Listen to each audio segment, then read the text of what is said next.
The show starts in 10, 9, 8, 7, 6, 5, 4, 3, 2, 1, go.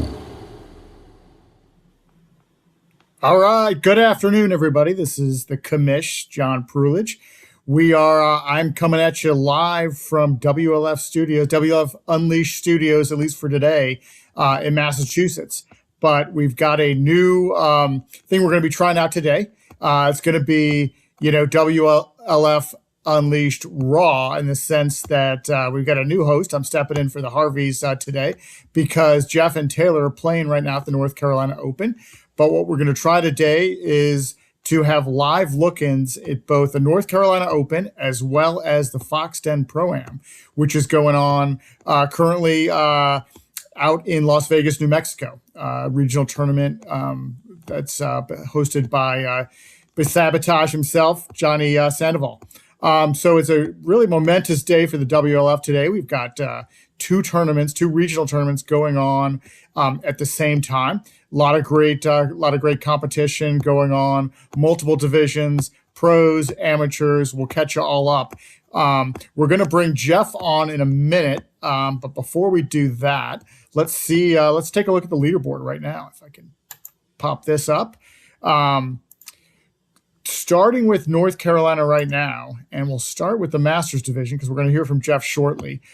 Jeff right now has got a 5-stroke lead over Sky Pilot Mark Thompson. They started the day tied at +1. Some early goings, it was back and forth a bit. At one point, Mark actually led, I think, after 3 holes, after a double bogey on 3 by Jeff.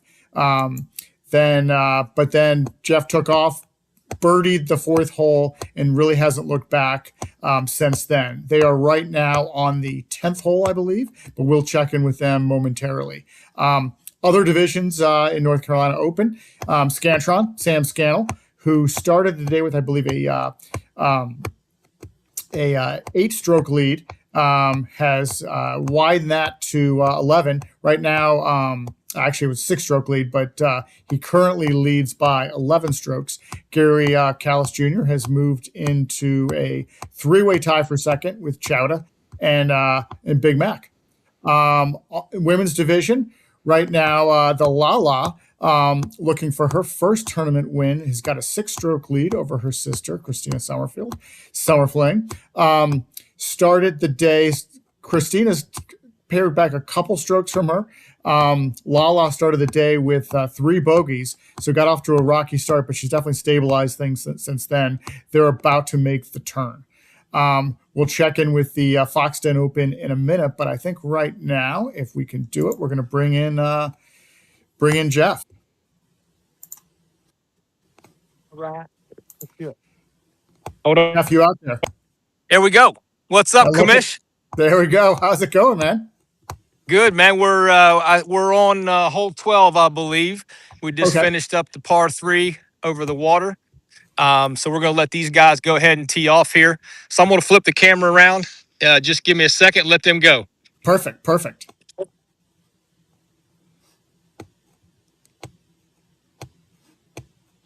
Got the ambassador there, Greg Arndt.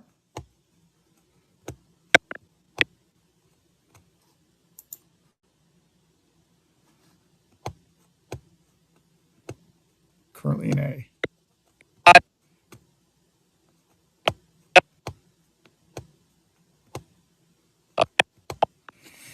Currently in second place, Sky Pilot, Mark Thompson.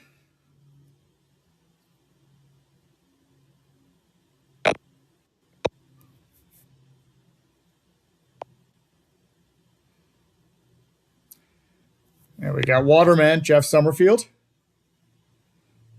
who is currently alone in 4th place.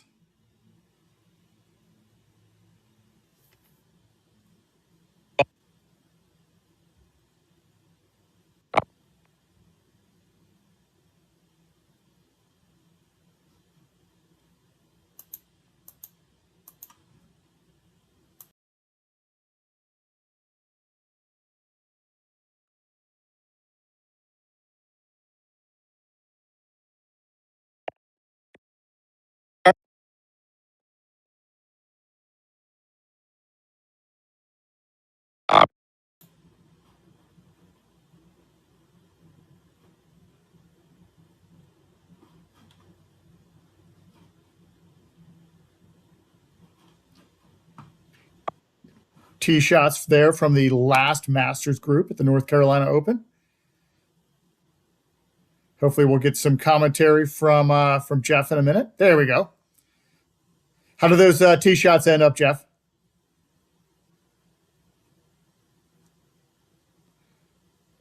I think you're still muted there.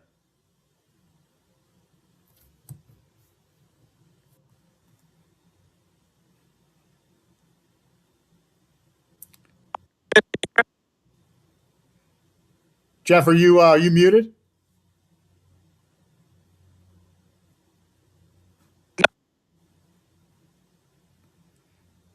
You got your video. Audio's a little shaky.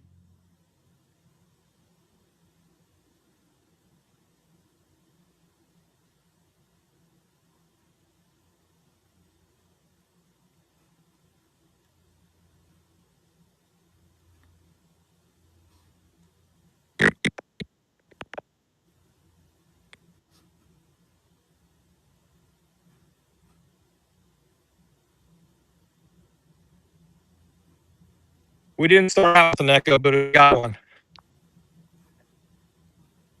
All right, Joe. I lost your audio there for a second, Jeff. Maybe you can All right, we're back. backtrack. Okay, maybe you can backtrack for a second.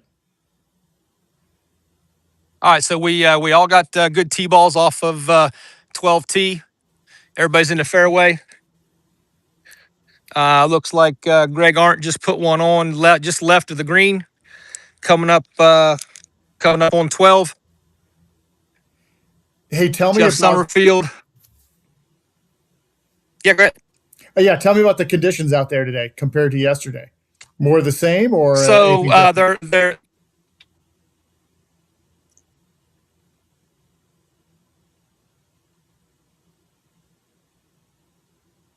so the conditions are what you would expect from a hard golf course. So the greens are really nice, but they're really firm, and it's really hard to get the ball stopped on approach shots.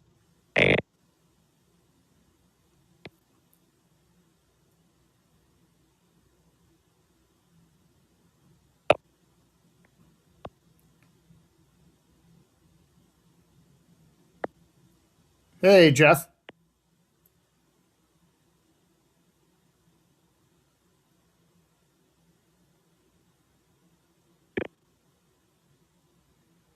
We're having some audio difficulties, unfortunately. Getting the video from North Carolina at Car Lake Country Club.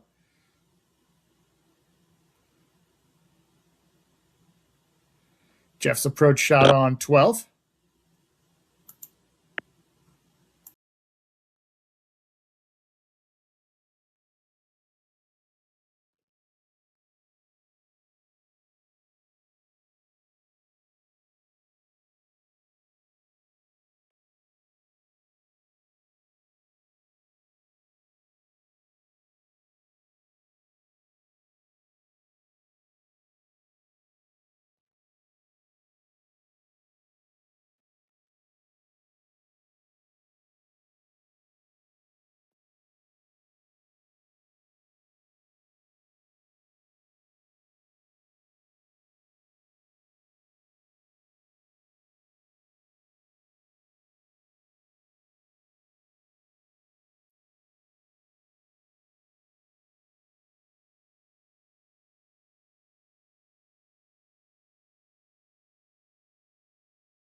Fox Den. Let's check in on the Fox Den Pro-Am. Currently, they just got started a couple hours behind in North Carolina. They got started just a little while ago.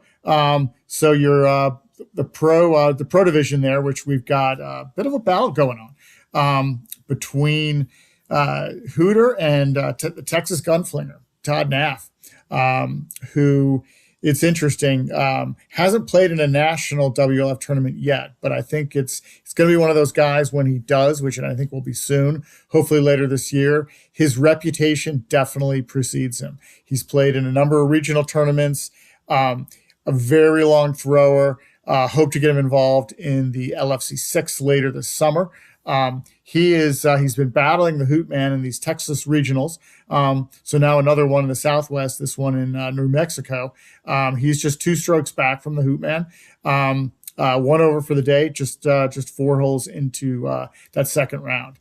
And then you've got 3 other pros taking part. The Mountain Man with a 3 back from Todd, and he's got a 1-stroke lead over 4th place, which is the Island Hopper, Jake Anderson, and then Johnny Sands, tournament host, who is 3 strokes back from Jake there. Looking at some of the other competitors here, we've got, I think we're having some scoring difficulties from one of the groups in the men's amateur, but you've got a really tight contest now between Richard Baca and Derek Rodriguez. Derek started the day with, I believe, a couple stroke lead over Richard, but Richard's been playing even par through the first 5 holes, and he's currently 1 stroke up on Derek. And then you've got Rosie Flores and Leslie Harlacher rounding out the women's division. Rosie with a sizable lead there, and moving to the Masters division. Morgan Montano is the story of that division so far. He actually shot under par yesterday. Great first day from Morgan, and he's kept it going, even par through 5 today. So we hope to see Morgan on the more WLF tournaments, and I think he's a great candidate to potentially turn pro within the Masters division, because shooting under par at this course at Gene Torres out in Las Vegas, New Mexico is no small feat. So I think hopefully he will be joining the pro ranks very soon. Second place right now, you've got Rule 62, Leo Weidman, who has competed in several of these regional tournaments that we've had in the Southwest. And good to see Wayne Hicks back competing now that we've got a tournament in what can sort of be considered his backyard. And then several other amateurs, the Assassin Aaron Gallegos, Charlie Schroeder, taking part in this tournament, as well as Tyler Moore, who we haven't talked about. He's playing in that group with Richard Baca and Derek Rodriguez. So that's a check-in on the Fox Den. Let's see if potentially we can get Jeff back. I'm not sure. They may be out of range depending on where they are in the course. So we'll hold tight. Hopefully hear from Jacob Hooter at some point.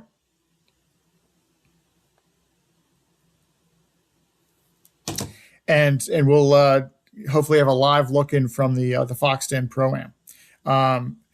In the meantime, we'll continue to monitor things from both of these tournaments. Really, I'll take this moment while we're waiting on both the Hoot Man and Jeff Harvey, just to sort of talk about a couple things. First, the importance of.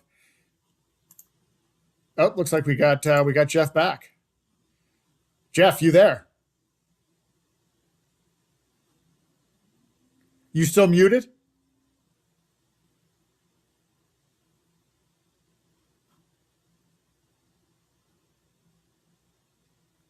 Your video looks great. We just can't hear your audio.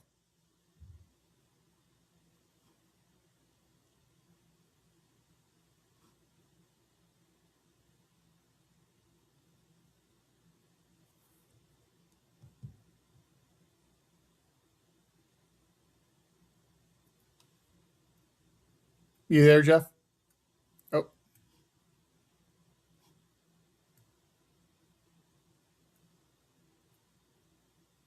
once again, this is more of a trial run for our in tournament look-ins on the WLF Unleashed podcast. So bear with us while we sort of straighten out these. How's that, John? Oh, there we go.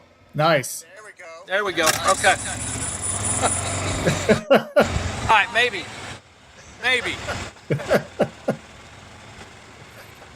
I'll turn it over to you guys for a second.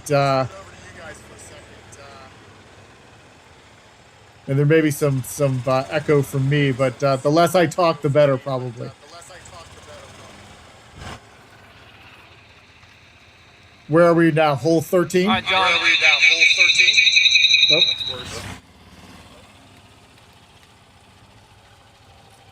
That's worse. Our old friend, the echo, is back. Hey, there we go. Yeah. How's that? That sounds great. Can you hear us? Yeah. Okay. All right, so we're just coming up on 13T, par 5. Just finished up on hole 12. We did miss the ambassador's chip in on 12. Technical difficulties. I putted. I was on the fringe. Technically, it wasn't even a putt. Birdie. So he drilled him for a birdie. But yeah, we were talking about the course conditions earlier. Like, course is a great course. It's a hard course, which I think is great for these events. Forces everybody to really use all their different skills. But I will say this, the greens are beautiful, they're plush, but man are they fast, and man are they hard to control the ball on. That's I talking with David a bit about the course conditions heading into it. He said, it's going to definitely be a different course for those that played it at the tour stop last year. It plays very differently in June than it does when we played it in really at the end of March. Yeah, so not being here last year, really not sure what to expect, but it's honestly it's been the chipping that's been the hardest thing to try to adjust to, because just we feel like we're guessing where to land the ball because the rollout is so much rollout, and if you're above the hole, it's almost impossible to stop the ball. We've tried throwing it high, we've tried just getting it on the green and letting it roll, and it rolls out forever. So tell me about the vibe down there. Sounds like from the podcast yesterday, you guys are having a great time. Yeah, listen, from a player's perspective, and I know this is on your radar for next year, but these people absolutely down here are sold out for Fling Golf. This community, this golf course, the people who work here, I can't say enough about how much they've embraced having us here. The red carpet, they've had breakfast for us every morning. The ladies there have done it. Food's been fantastic. The facilities are fantastic. So I think it's a perfect place for us in this community to vibe. The vibe's awesome. Yeah. No, great to hear. I mean, it doesn't surprise me at all. They took great care of us last year. And I think they've even outdid themselves this year. Listen, speaking of the ladies taking care of us, this lady right here is top notch. Oh, thank you. So he's just asking about what you guys think about having us here. Oh, we love it. We look forward to it every year, even though it's only the second one. But we look forward to next year already. Tell me you want a major. Yes, we need a major. Absolutely. Oh, absolutely. They would love it. Amen. Favorite place. Second major. Yes. All right, here, I'm going to turn you over to Jeff Summerfield so I can talk to Awesome. Not sure. Hey, Jeff, tell me about your day today. Like yesterday. So front 9 was a +6, and let's see if I can get a +1 on the back 9 like I did yesterday. So we shall see. What do most people find, front 9 or back 9, harder this year? So I've been hearing everybody liking the front 9, but you know me, John. I'm a second day player, and I need to have my back to the wall, right? So exactly. But and you know Harvey's a million yards out there, dead center. So. That's not true. Just put that on a loop. Hey, listen, we're gonna. Have you talked to the Fox Den Open yet? Hooters trying to call in, so we're gonna check in with him soon, hopefully.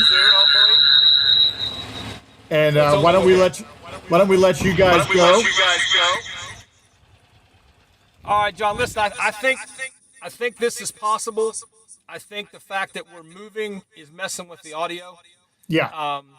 So, but listen, I think with some tweaks, I think this is definitely possible for future events. So I think this is a great trial run.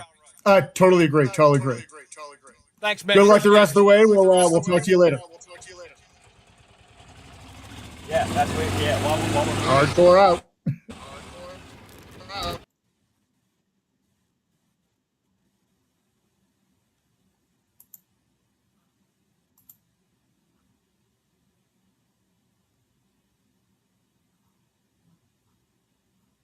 All right, so we're back in studio now. Great to hear from Jeff once again. Apologies for some of the audio difficulties.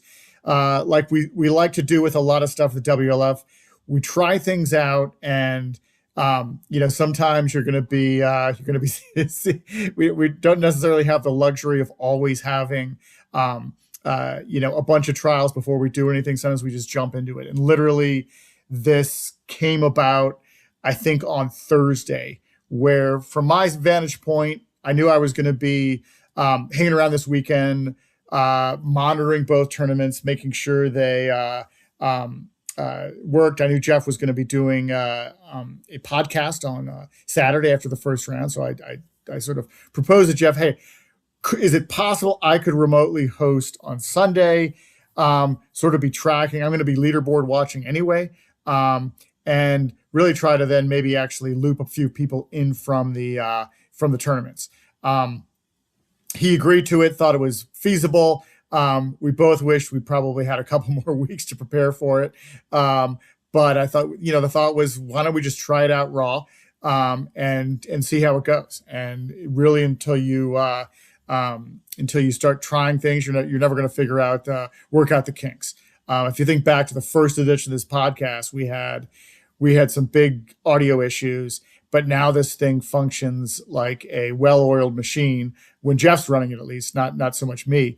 But as indicated by the fact that the last two tournaments here in the North Carolina Open, the Potomac Highlands Doubles Championship, Jeff was able to basically play his round, quickly pop up a studio on site to do an hour-long podcast without a hitch. He and Taylor, great content, and that's I think that's what we're sort of getting at. A point I wanted to sort of make is that we're constantly trying to up our media game, and it's going to be a variety of things.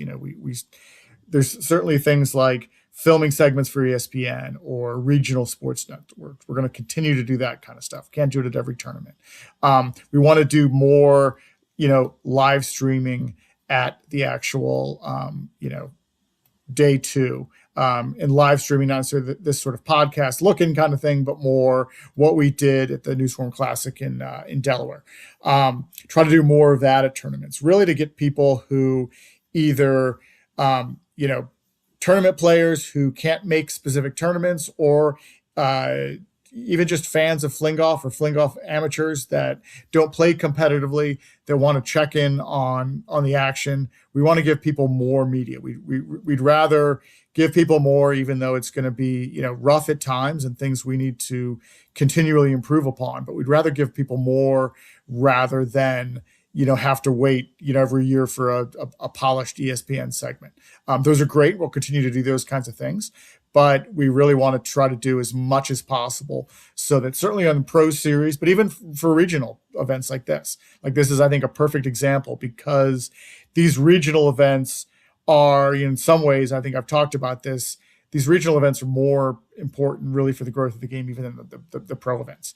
And having more of these, and the dedication of people like David Norton and, Sabotage, Johnny Sandoval, others that have put these things on, Delta, and Leo putting events on in Texas. And we've got some upcoming ones as well. Not to mention, we've got one in Tulsa that French Scott's doing, and New York later this fall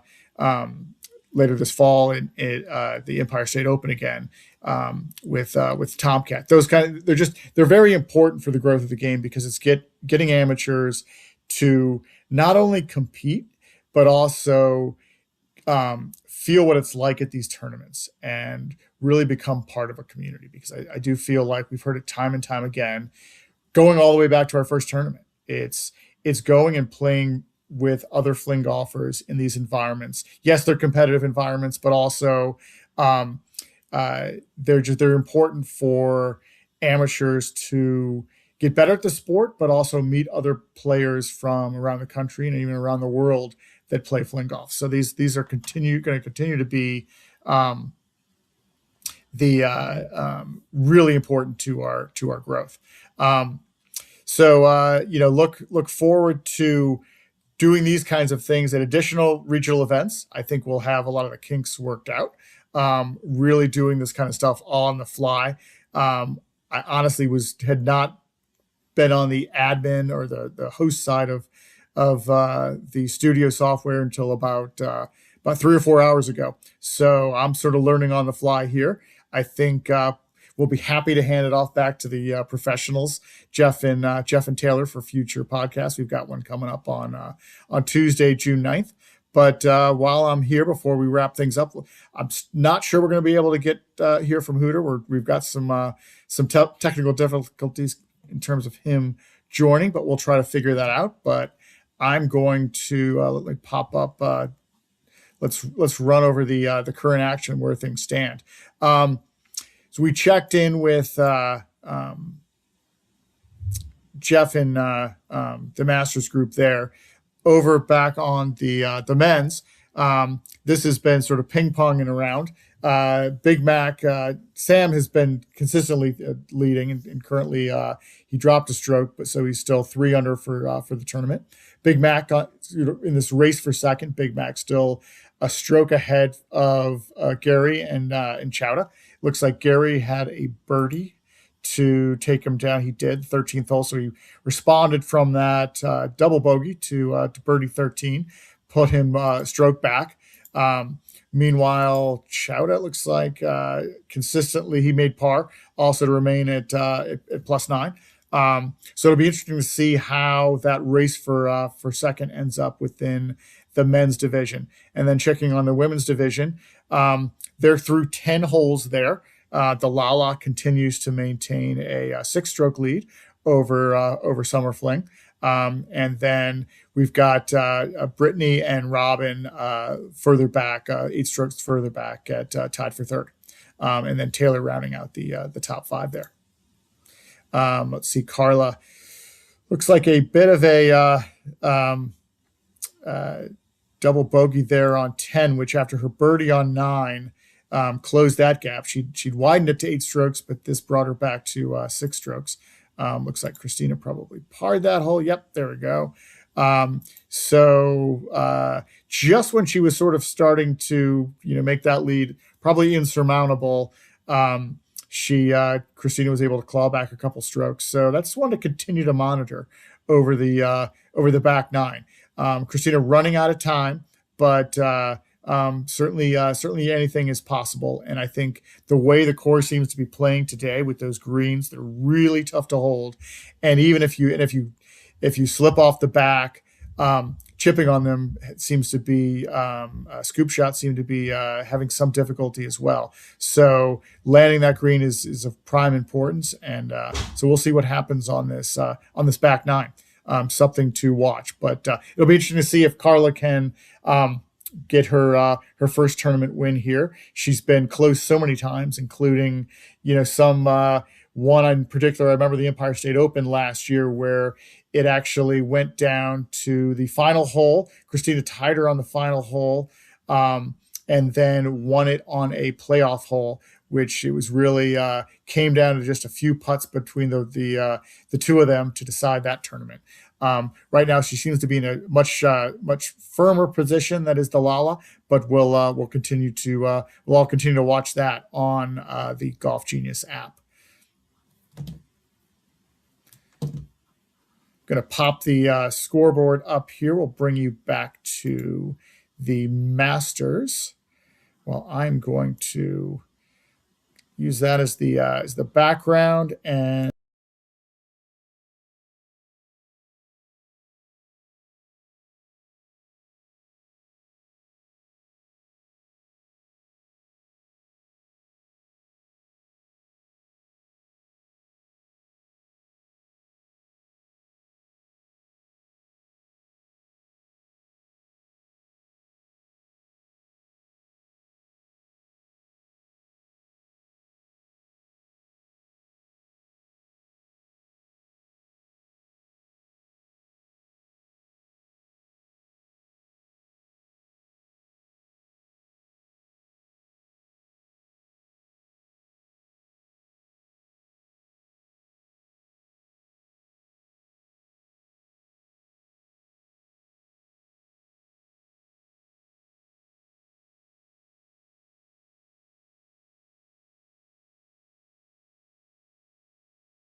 all right, we're going to give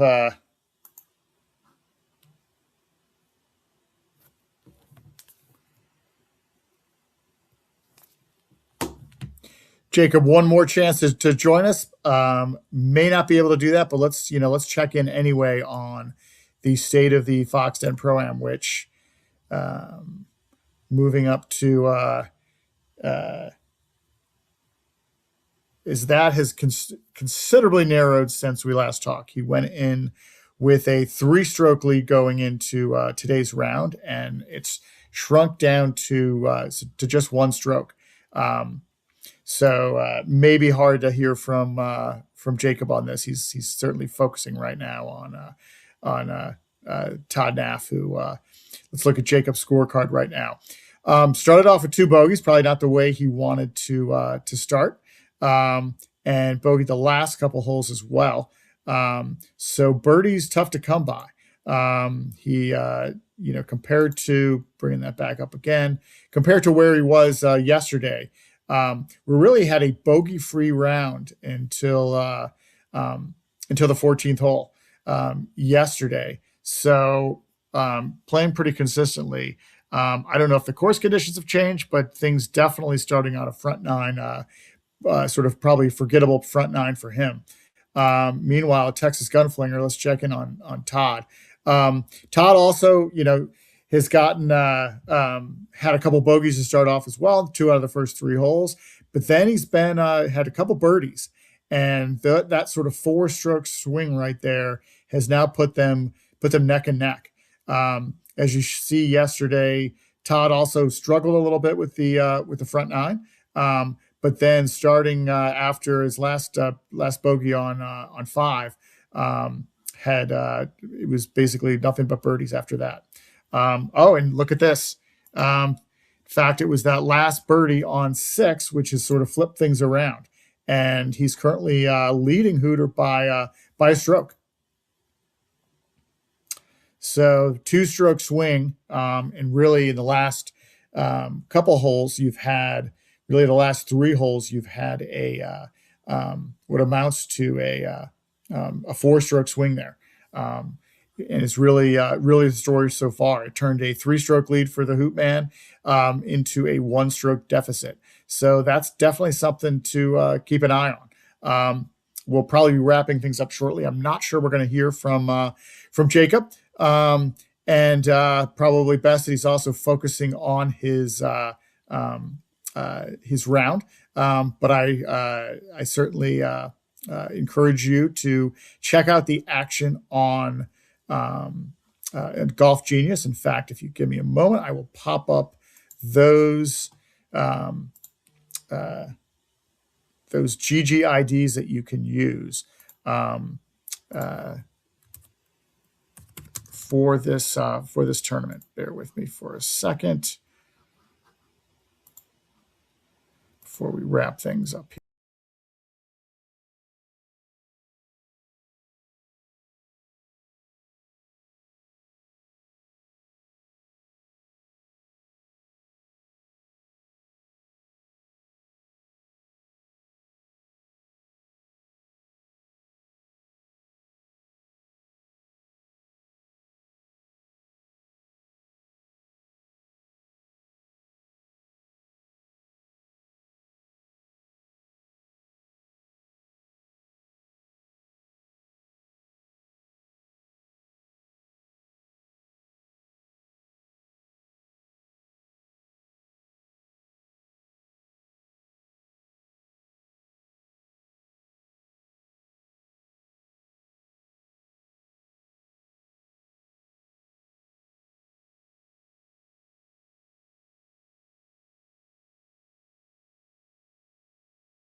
All right, so those are for those of you that may not have used Golf Genius before. If you want to follow along the action, please.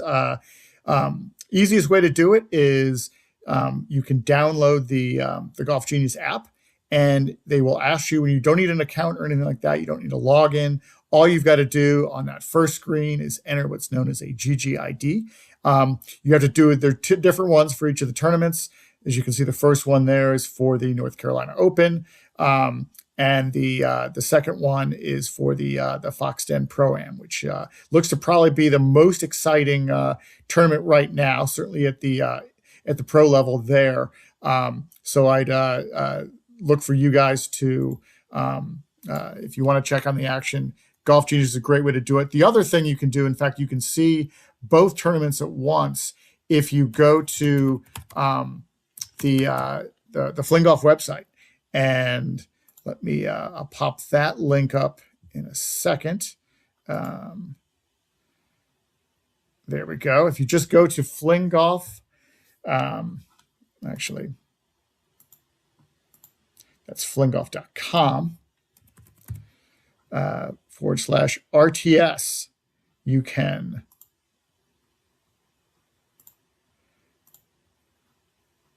can see you can see both of them. Those are basically getting live feeds of the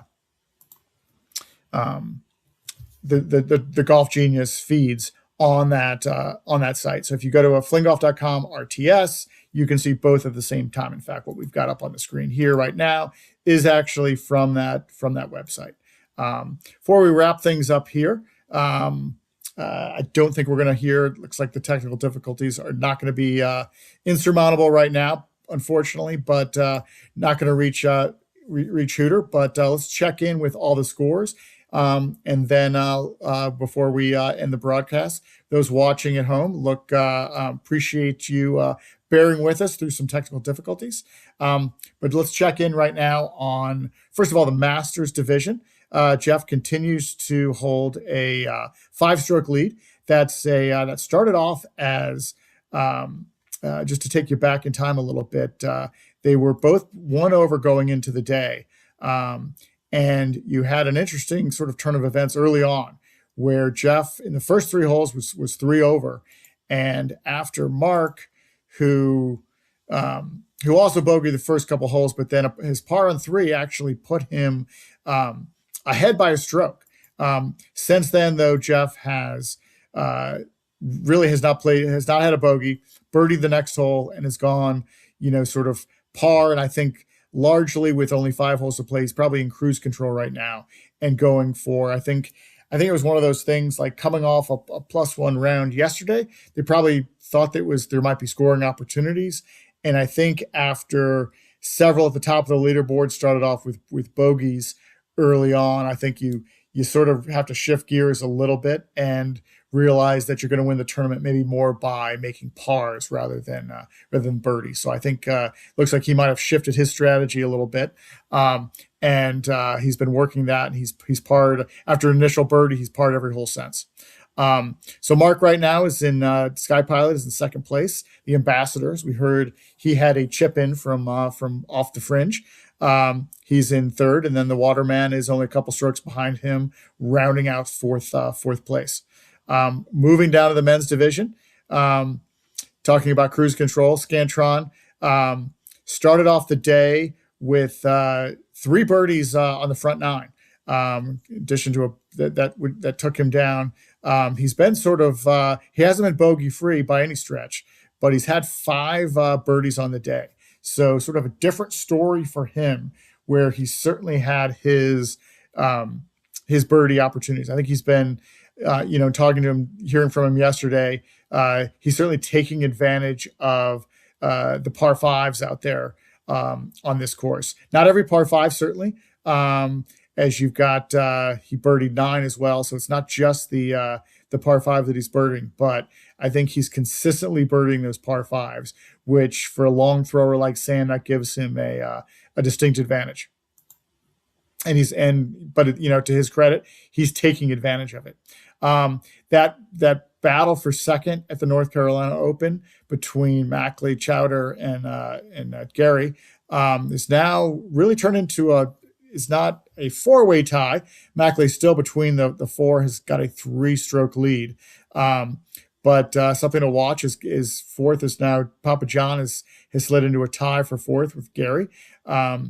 They've got different group there, so Gary's running out of holes to play, and a bogey there on 15 certainly didn't help his chances after he had actually that's a double bogey, which those 2 strokes are really costly with only 3 to play. So that moved him from 1 out of second place to 3 back.